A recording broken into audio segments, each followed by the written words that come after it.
Yeah, I am Bill Bolte, from Central City, is where I've been for the last 50 years practically. But anyway, I got interested in dowsing as a younger age. Going through power company, we were always looking for underground lines, power lines, water lines, gas lines, so that we didn't hit them while we were digging. And that's where it kind of got started. But in '97, I was to the Genoa reenactment, the 150th, and I found out that you can douse trails by going with dowsing rods, and you can follow the trails wherever they go.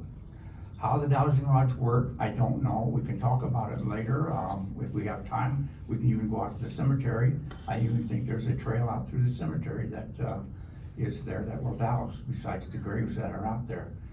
To me, it's got something to do with the magnetics of the earth. When the magnetics of the earth are compacted in such a way that it will make the dowsing rods cross. I use divining rods, is what I call them. There's 2 copper rods. And what's odd to me about it is that copper is not magnetic, so why does magnetic attract these rods? So that's how I found these trails and followed them as far as we could go. I started off with, I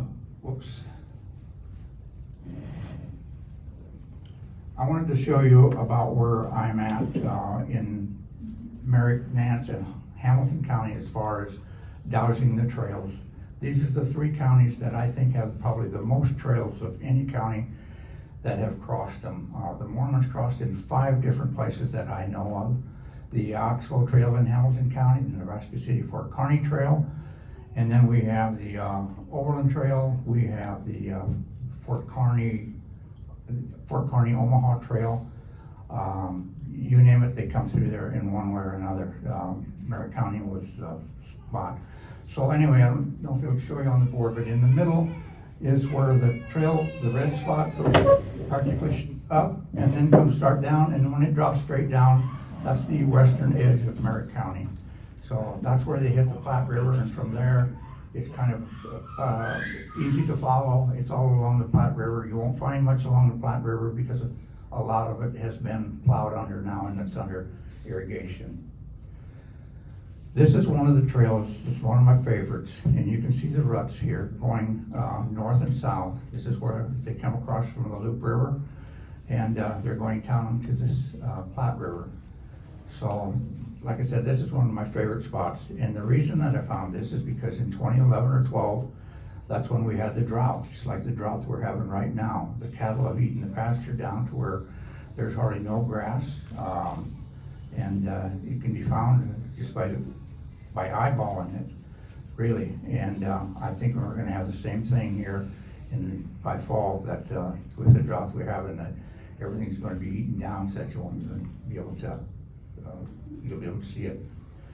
Dowsing, like I said, it's got something to do with magnetics of the earth, and I've got different objects up here. On the left of the screen up there, you'll see the 2 rods I've got. Some people can use a watch fob, like that's there. A stick in the middle is Y-shaped. That's the first time I ever seen it used, was with a Y-shaped willow stick. I have seen a guy use the pliers. He holds the pliers in his hands. He sits in the passenger side of the vehicle, and you're going down the road, and he can tell you where there's a vein of water. The pencil works the same way. It'll start spinning, and then the bottle of water. He walks across, this other guy walks across the water vein, and it has to be moving, so it creates a magnetic, and that bottle will start spinning. So I don't know what causes it outside of magnetics. Has got something to do with it. These are some of the objects that I've been able to find on the trail. I brought a couple of them along with me here. The gun barrel in the middle was found just a few years ago. It attached to the farmer's cultivator that he was cultivating with, and he brought it to the museum. So I've been borrowing it ever since to use it as part of my presentation. Also, the 2 rocks you see there, one is a mortar and one is a pestle.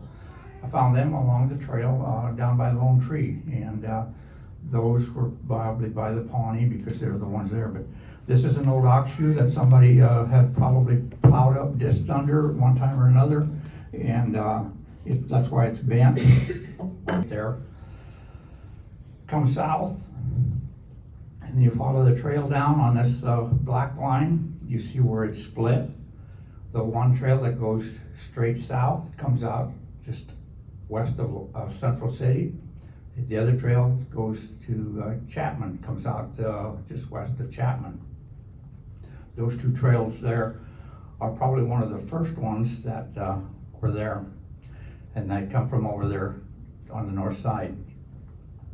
This is how you find some of the trails by using the diaries. This one talks about Wood River, etc., the passing of the 1846 Pawnee Village, southwest of Columbus. It was pioneered by Brigham Young, etc. So give me a good idea that I'm on the right spot besides what I'm finding. This is one of the trails that came across north of the river, east of Fullerton. You can see that there was a bridge here at one time. That bridge was probably put in afterwards because the Mormons did not have bridges ever that I know of. So this is again on the north side. This is where Brigham Young would have crossed, going across the plowed ground. It doesn't matter whether if it's plowed ground or not, as long as the ground has not been cut away, you will be able to find the trail with the dowsing rods. So this is where they crossed the river right before the loop, or excuse me, the cedar. This is where the Mormon Trail Pioneer Campsite is located south of Fullerton.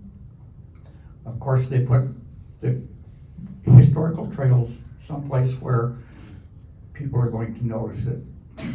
This would not have been the exact spot that they would have camped on. I'm sure they would have camped farther east, probably right after they crossed the loop. They would have camped there because you're going to be exhausted. Cattle, horses, oxen, whatever they're using, they're going to be tired, so everybody's going to set up camp right there. So this is probably about 3 miles off, but that's okay.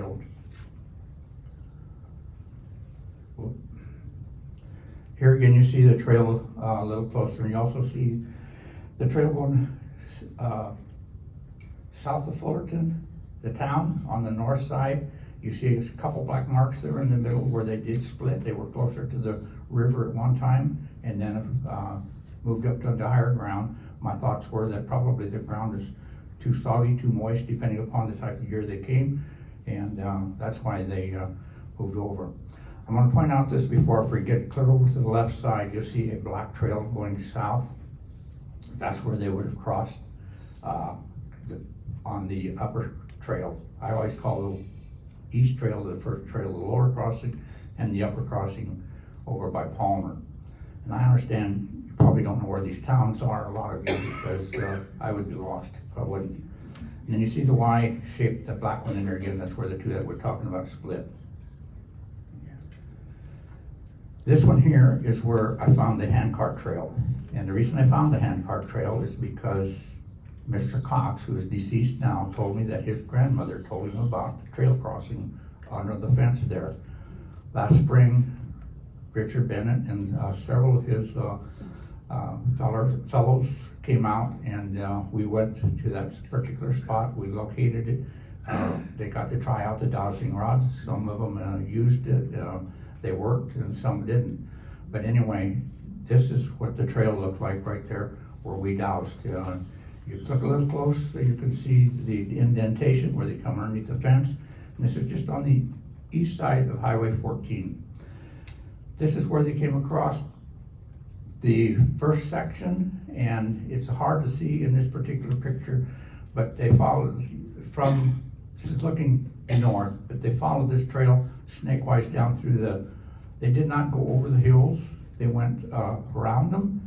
And I got to thinking about that afterwards. Well, if you're pulling a cart that's got at least 80 pounds in it, you're going through sand hills, why would you try to go over the hill, down the hill, that kind of thing, because I'm sure that it would want to run away from you going down the hill. But anyway, that's part of Here you can see it a little bit better. You can see the trail up towards those trees. You can see a little like snake light going down through there. That trail follows that particular valley through there. They get towards the end. Here you can see it going up on the hill. And this is where they're crossing to go to the west. Here, the trail goes on the north side of this, which I call a water hole. To me, that water hole was there back in 1855 anyway, because that's about the time the hand carts were going. So it went on the north side of this lagoon. Otherwise, it was coming straight for, and they went around it. And I'm sure that would have been a resting place. If you're pulling a hand cart, you would have came about 10 miles or more from the river, from the last trail, and you would have wanted to rest. You got another 10 miles to go before you get to the Prairie Creek for water. Here is part of the first trail I showed you to begin with. You're looking south. Here's the looking east off of the trail. Here we're looking north.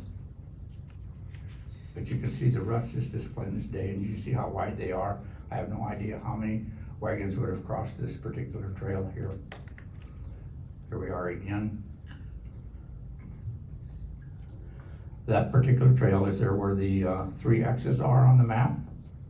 You see the trail coming down through there, and that's about where the Mormon handcart trail would have met up with that trail, and they would have probably followed it all the way down. You see a little blue line up there, number 8. That was confusing at first because that was water. So dowsing rods will pick up water, and I'm walking along and I'm going on the side of a hill, and this don't look right to me because how can wagons stay upright? So determines that was because when I got over the hill, there's an irrigation well sitting in front of me. As you can see, I got all my notes on the map, and I use a plat map is what I did to record this, and I've got GPS points. So anybody wants to go back and look at them for me, they can check me out on my GPS points, and you'll find the trail there. Okay, here we are with the trail where it splits there, going to the Platte and to the south. Now we're taking the north trail up here. We're going the upper crossing, and we're going over to that left trail that goes south.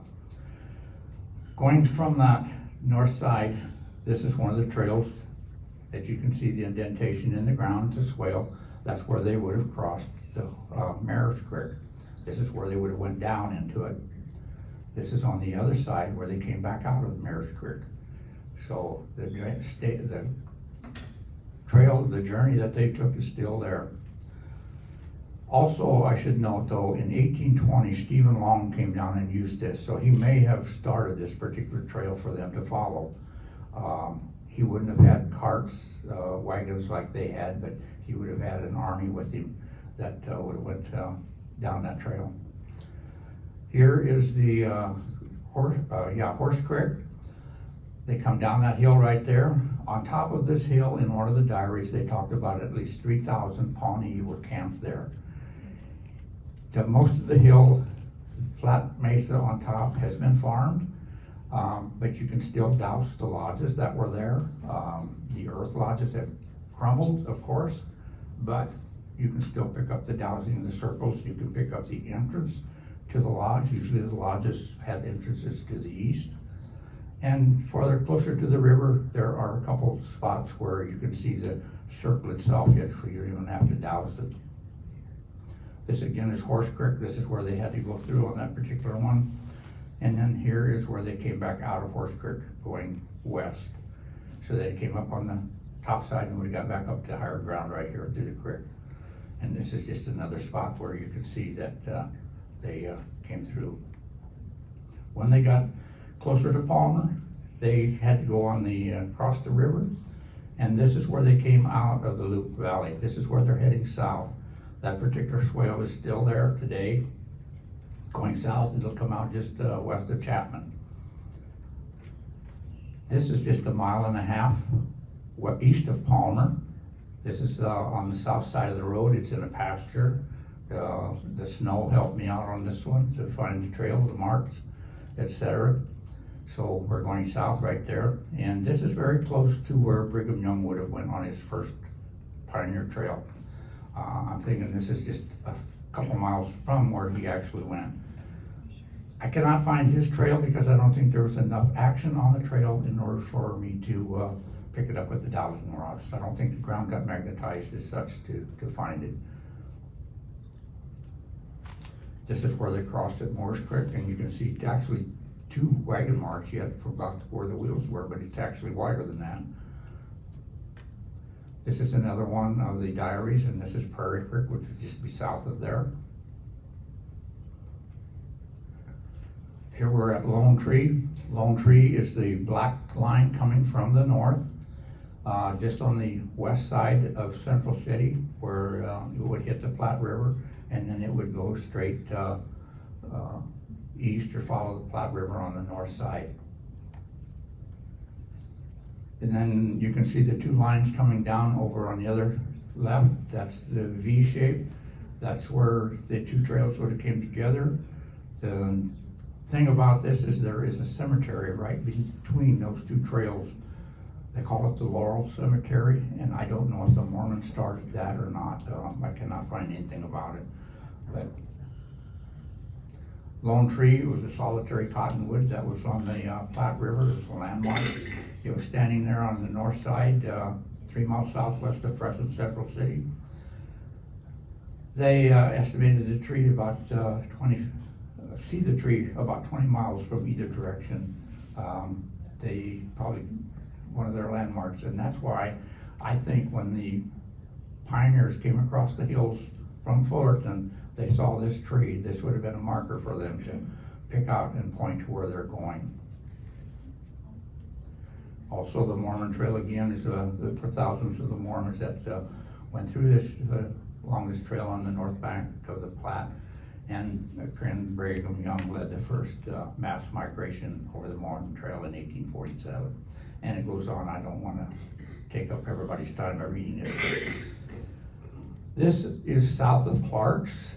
This is on the Oxbow Trail. The Oxbow Trail was a freighting trail mostly that came from Nebraska City and went up towards Salt Creek in Lincoln, and hit the Platte River over in that direction, and then followed the Platte River around, and it makes the big bow. That's why they called it Oxbow. But this is a spot, what we call Pawnee Lookout. The Grand Pawnee would have been camped just below this site. Mormons would have came through here, and the Pawnee would have watched the trains coming from either Columbus, going all the way to Grand Island. If they couldn't see the trains, they would at least see the dust that the trains made as they were moving along. This is another spot that's on the trail, and it's called Girl Hill. The Pawnee used that as another lookout spot, looking for the buffalo, whatever, hunting ground, and it's still there today. Addison Shelton State Historic, he mapped that one out. Here's part of the Oxbow Trail. You can see the ruts coming down through. It's just a swale, not actually the ruts. Here you can see another green spot coming through there. That's all that's left of it in this particular area. Here you can see it very well coming in between the trees there. The darker spot, and that's all going towards the Platte River. The Platte River was close, farther away than probably 2 miles from here, but it was lower ground, and again, I think that they come this high in order to get away from the lower ground because it would have been too soggy. Here is another trail over what we call Fort Biggs now, closer to Marquette. This is north of Marquette. This is the trail where they come out through it. Also, you have to be careful when you're dowsing that right alongside of this trail, there's an old Indian trail. The guy that was here talking about the Omaha Indians, his ancestors would have walked that particular trail when they were going out for hunts out to the southwest towards McGook, places like that. So they would walk that trail, not only them, but also probably the Ponca, the Winnebago, the Pawnee especially, because they were in that vicinity, not too far from it. Here's another spot where you can see they came down through the swale right on the side of the trees that are cut off there. This is down by Prairie Griffith. You can see the indentation there of where they've come through. I put this one in here. The Indian Trail is right alongside of that tree over there. The Pioneer Trail or the trail was there, but if you look real close, you can see a square in here. That square was an old sod house. So it's caved down. What was used for, I have no idea why they would have put it there. No other trails coming to it, but there is remains of an old sod house there. Here we're going through Gustafson's Prairie. Over here we're up by Phillips, Maven's ground. This is on Greeno's ground. This is through the prairie. And these trails, these pictures that I'm showing you, are all here yet today. Here we're on the Nebraska City Fort Kearny cutoff. You can see on the very top, you can see a line up there. That is a county road, but look down a little lower and you can see an angle going through there. That would be the Nebraska City Fort Kearny cutoff trail. There you can see it a little bit better, see it a little bit different angle. On the Fort Kearny Cutoff Trail was Mills Falls Ranch, and this is probably the remains of Mills Fall. And Eric Wadsworth and myself got to go on this trail probably 10, 12 years ago anyway. I'm gonna let him tell you more about the Nebraska City Fort Kearny Trail because he's done a thesis on it. He has a book out. It's very interesting. But this is along Beaver Creek in Hamilton County. This is the Nebraska City Fort Kearny Cutoff. The cutoff of the Oregon Trail is what it's called, but to me that is misleading. The Oregon Trail is farther south. I guess it don't matter what you want to call the trail. It depends upon where you're going. But they got certain names because that's where the majority of the people went. So the Oregon Trail was more south of Hastings, Nebraska. This trail here would be north and closer to Platte. The reason they made this Nebraska City Fort Kearny Trail is because they could cut 2 days off of the Oxbow Trail when they were freighting it. So they started out at Nebraska City. One of the businessmen, from my understand, and a couple other guys got together and they marked the line that was straight as much as they could to Fort Kearny because this is where both trails went. This is where the two trails connected here, Nebraska City, the Fort Kearny Trail site at Johnsonville Ranch. The marker is again not on the site. You will not find the trails right by it, but again, it's where they put it so people can see it. So then from there on, the trails pretty much all go to Fort Kearny, or on the north side. There's, to me, not much else to see unless you can find a place where there was a hill or something they had to go around or whatever, but that's a point of mine anyway. We know of 6 burials, and this particular Johann Joseph Sergius Mockley is kind of personal to me. In 2008, his great-great-great-granddaughter came out and asked if we could find his burial site. We went to the vicinity where she thought it could be. She said 40 miles from Columbus. I knew of a spot where there was a lot of camping done by on the trail, and so we couldn't find anything because of the crops and everything else that was planted there. About 2015, her husband died, and it was like,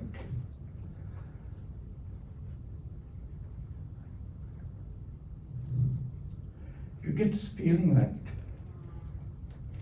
somebody's telling you something. About a week later, I was able to find that burial where approximately within a half mile of where we were to begin with. I sent the picture, the aerial photo that I had, to Janet, and she was always going to come out. By 2018, she was deceased, so I did not get to meet her again.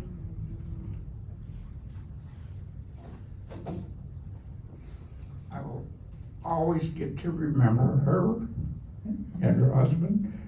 She gave me the book, she autographed it, and this is a very neat book as far as I'm concerned, as far as diaries.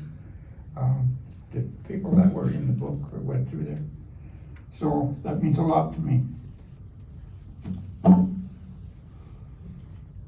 3 of the other graves were up there on that V point where we talked about. We don't know that I know of if anybody knows who was buried there. We just know that in 1997, when they come out to do the reenactment, they did note that there was 3 graves there, and how they got them on their notes, I don't know. I wasn't with them at the time. We also know down by Chapman, there are 2 Mormon girls buried here. You see my camera bag and the rods behind it, that's where the 2 girls are buried under that tree, and this is right along, and they're 2 Mormons. We had people who went out to Salt Lake City, Mormons, and for whatever reason they became disillusioned or whatever. This is one of them. Let's see, Morgan, Thomas Morgan.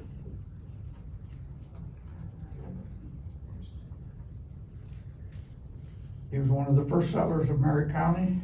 He came to Merrick at the time of the Mormon migration. He was an elder of the Mormon church, but disagreed with the teaching of plural marriage. So he left the church at that time and came back and settled here and farmed. And this is his grave here. Mr. Mills.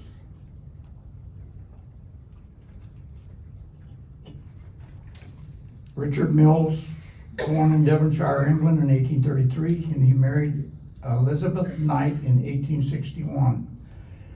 He was preaching Mormonism already in 1861, and we think that Elizabeth was also a Mormon at the time because she came with him and married him and came across the ocean to migrate here. And they sailed to America on a ship called the Underwriter. From landing in America, they took a train or a steamboat to Florence. He was picked by the Edward Creighton Company to drive one of the wagons with the telegraph equipment to Salt Lake City. So this would have been the time they were surveying for the telegraph to go through there. He was driving a team of 8 oxen. Good luck. I mean, I don't know how you keep 8 oxen together, but anyway. They were the members of the church who were very much against the selling of their farm and property. And somebody wants to explain that to me later. I'd like to know more about it. Those that left, they were called Josephites. Joseph Smith III, he led that group.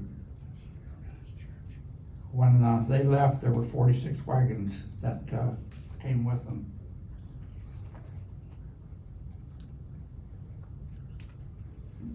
There's the Mills, the 2 husband and wife. This is Richard Etaw. He's one of them that came across on the Oxbow Trail. He would have been within a few miles of where he came back and settled. And he lost a son on the way out to Utah. When he came back in 1861, he searched for that son and never did find him again. I mean, this was in 1854 when he left, but he came back in 61. And I suppose in 10 years there could have been a lot of changes in the land surrounding whatever. There's his, let's see, his son's daughter, so it's been granddaughter. Richard Etaw traveled the Mississippi and Missouri to Kansas City and then over the plains with an Oxbow train to Pleasant Grove, Utah. They left in 1862, came by an ox stream to Plattsmouth. From there they went to Wisconsin and reached it in 1862. They stayed there 11 months. They came to Lone Tree in August 1863. That's more about Richard Etaw, and Richard Etaw ended up homesteading this piece of property, And one of the things that he had to homestead with was cut his own lumber. He built a log house, cabin. It was 2 rooms. And just a few years ago, that house was taken down, and the owner today has the door jambs, the window seals, and some of the doors from that building. And they're all mortar and pestle, what do you call them, wood pegs in that building.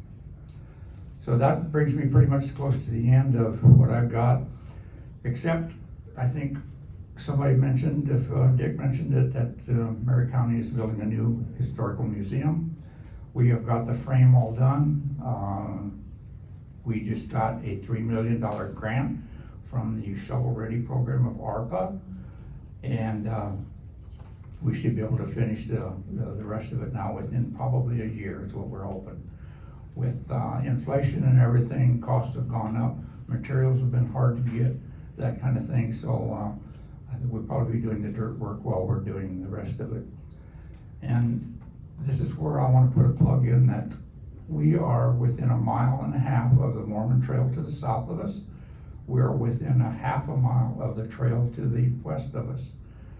We would love to have some type of historical material display from the Mormons to put in the building.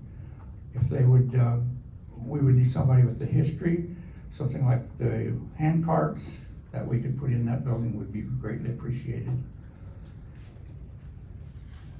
When you walk into the building, this is the mural that you're going to see.